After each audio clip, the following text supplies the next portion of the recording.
Pura pa aking mga solid subscribers. So ngayon po manonood tayo ng update ulit sa ating Mahalima, no. And ayun, no.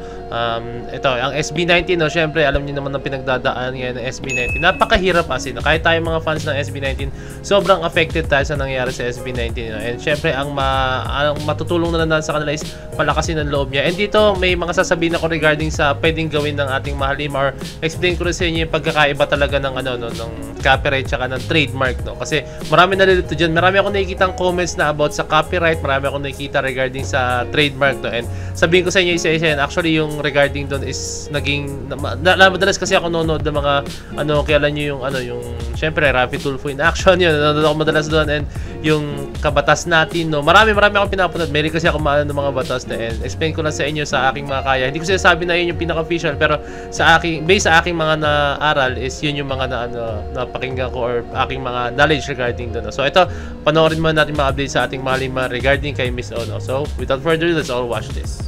May kapansin-pansin sa Mahalima sa liham nila sa Butuan, but the show must go on. Our Mahalima's liham performance in Butuan could be the most emotional performance of the song they ever did.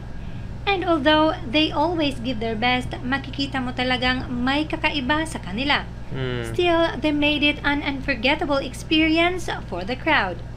Ang mahirap pa dito ay hindi pa sila pwedeng magpahinga dahil may event pa sila the next day, kaya naman diretso biyahe na naman sila. Makikita pa sa kanilang Fusion promo video ang pagod at dinaramdam sa kanilang mga mata, pero sa kabila nito tiyak na ibibigay pa rin. Actually, ito explain ko lang sa inyo. Mahirap yan, no? Emotionally drained ka and physically drained ka talaga, no? And syempre may pinaharap pa sila problema, no? So napakaraming pinagdadaan ng ating Mahalima, no? So para sa akin, kung physically drained ka, kayang-kaya ng Mahalima, no? Kayang-kaya nila malusutan yan. Pero kung yung pagganto na mentally drained ka dahil may pinagdadaan na kayo, ang hirap niyan, as in, no? Pag apektado na yung utak mo, isa na yan sa pinakamahirap talaga na na kalabanin, no? Pag emotionally ka talagang tinatamaan, no? Ang hirap niyan, believe me. So napakatapang ng Mahalima kasi alam mo yun, ginawa nila lahat para matuloy yung concerts nila, yung mga guesting nila, talaga kayo nila binigo, no? Although na may kita mo sa mukha nila na talaga napipinta talaga, no? And ayun lang, I feel sorry for SB19, pero wala tayong magagawa. Kung batas talaga wala tayong magagawa. Pero magagawa ng paraan yan. Sana, ako rin. I'm hoping na magawa ng paraan yan. Ang 100% sa kanilang performance. And as fans, ang maitutulong natin ay ang suportahan ang kanilang mga events. Tama. Down at CCP Open Grounds. You're in for mind-blowing performances, not just from us, but from other amazing OPM artists. Kung wala pa kayong tickets, may treat kami para sa inyo. With Garden exclusive promo code Fusion Mahalima, and it gets 50% off on all tickets. Tama. Kaya get your tickets at SM Tickets na, kasi it's just for the first 100 buyers. Pero hindi lang yan natin namin sa inyo. May special surprise din kami for all gold ticket holders. For all gold ticket But still, holders, you'll have a chance to meet and greet us at Fusion. Spread the word and sabihan nyo na ang mga fellow 18 nyo. Tag your friends, share this video at magkita-kits tayo dito sa Fusion. Yes, Let's go. 18. Your unwavering support means the world to us. Kaya naman, we can't wait to see you all at Fusion. Let's make this one for the books. And thank you and see you there. See you guys! Thank you so much! so may kita mo ron, sobrang sigla pa rin nating Mahalima, no? Hindi nila pinapakita talagang may pinagdadaan sila. What we can do as fans for Mahalima sa panahon ng pinagdadaanan nila. Mabigat at mahirap ang dinaramdam at pinagdadaanan ng Mahalima ngayon. They may not admit it in public, but the possibility of losing the name SB19 has a huge impact on them, not only professionally but also personally. It has a great sentimental value because SB19 is their identity, their legacy. They have poured all their effort, talent, hard work just to establish the name and the group, not only in the music industry but in the hearts of people. Pati ang kanilang pawis at luha ay naibuhos na dito. Kaya makikita talaga na they are fighting for it. Pero yun nga, kahit na nahihirapan sila, they still try their very best to put smiles in our faces. Kaya as fans, what we can do is be united in prayers and in our support for them, especially in their projects and events. Tama. Show them our love, be it in words, voice, and physical support by attending their events, purchasing their merchandises, because they need all the help that they can get spiritually, emotionally, and financially. And also, follow all the 1Z Entertainment social media accounts on Facebook, YouTube, Twitter, TikTok, and Instagram. On the other hand, and follow the ShowBT accounts. Sa ngayon kasi na hindi pa nare-resolba ang pangalang SB19. On the other hand, unfollow the... nare-resolba ang pangalang SB19 ay hindi pa muna magagamit ang mga SB19 official accounts. Kaya magtulungan din guys I don't know kung nag-error ang aking... Ay, hindi. Akala ko nag-error. Tayo sa promotion ng kanilang makmakte na hindi media accounts. Natuwa ko doon sa on the other hand, unfollow the ShowBT accounts. Facebook, YouTube, Twitter, TikTok, and Instagram. On the other hand, unfollow the ShowBT accounts. Sa ngayon kasi na hindi pa nare-resolba ang pangalang SB19 ay hindi pa muna magagamit ang mga SB19 official accounts. Kaya magtulungan din tayo sa promotion ng kanilang mga events and projects by posting and sharing it in our accounts in different social media platforms. And while doing all of this, don't forget to pray. Iwasan na muna natin ang mga issue-issue at mag-focus sa pagiging positibo para sa mahalima.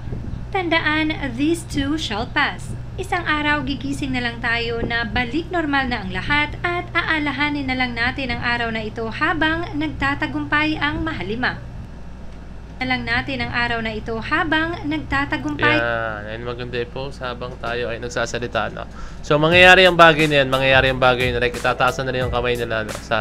Siyempre, nagtagumpay sila, no? So, ito, explain ko lang sa inyo, siyempre, may hirapan tayo dito sa, kasi, ang ShowBT sila ang nag-create sa pagkakaalam ko hindi ko lang sure pero syempre under sila ng ShowBT before ang SB19 sila ang nag-create sa pagkakaalam ko, comment down below sila ang nag-create ng logo, sila ang nag-create ng pangalan ng SB19 so mahihirapan po tayo doon sa sitwasyon na yun so yan nakita nga natin na na-renew nila to until January 2031, correct me if I'm wrong again, o 2033 basta around yung mga date na yun basta 2031 yata and mahihirapan po tayo na kalabanin ang bagay na yun kasi batas po yun and syempre sa ShowBT yun pero ang sinasabi ko sa inyo yung mga kanta ngayon ng SB19 hindi na makukuha yun maliban na lang po kung yung mga kanta na way back before is nakaregister po siya sa ShowBT and hindi ko lang po alam kung meron na po silang na-file na kung ano man regarding doon pero kung may na-file na po sila hindi na magagawin yun kunyari yung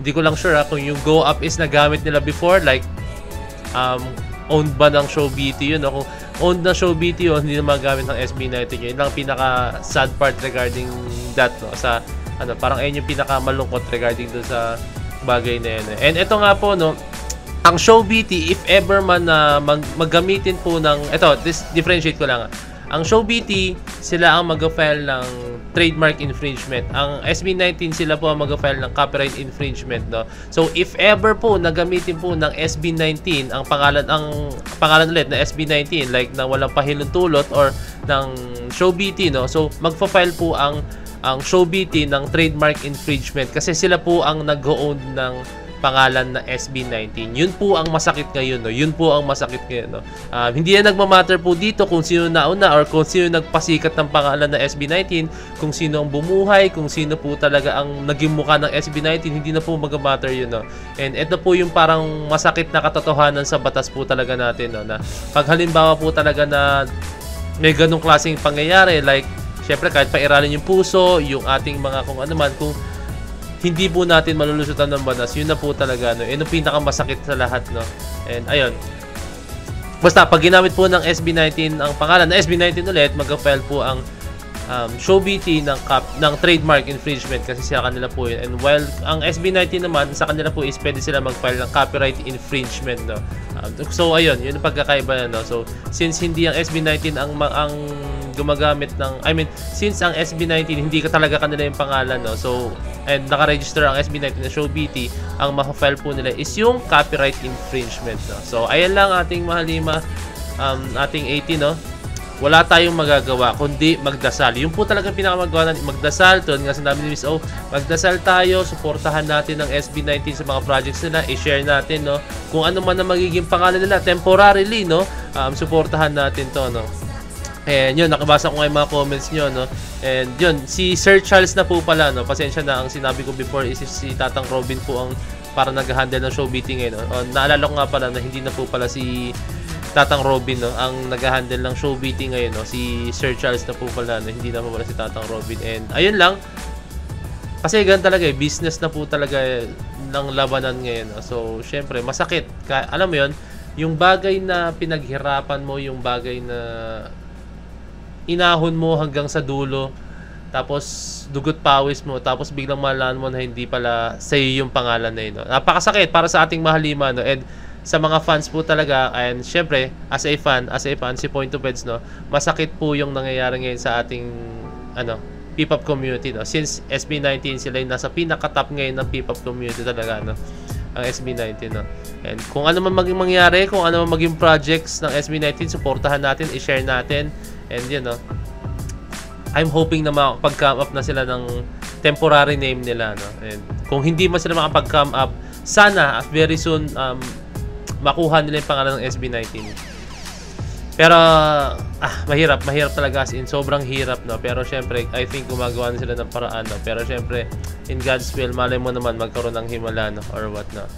And ayun lang po, sana naliwanagan po kayo kasi marami po narito eh. May nakita kasi akong post, ulitin ko lang, may nakita akong post na ano ba yan, ba't nag-file ng trademark doon ganito, tapos yung ba't may copyright. Ang problema po kasi is yung SB19, yung trademark po nila mga ganito. So yun, para hindi po kayo malito, yun po ang pagkakaiba nila, no.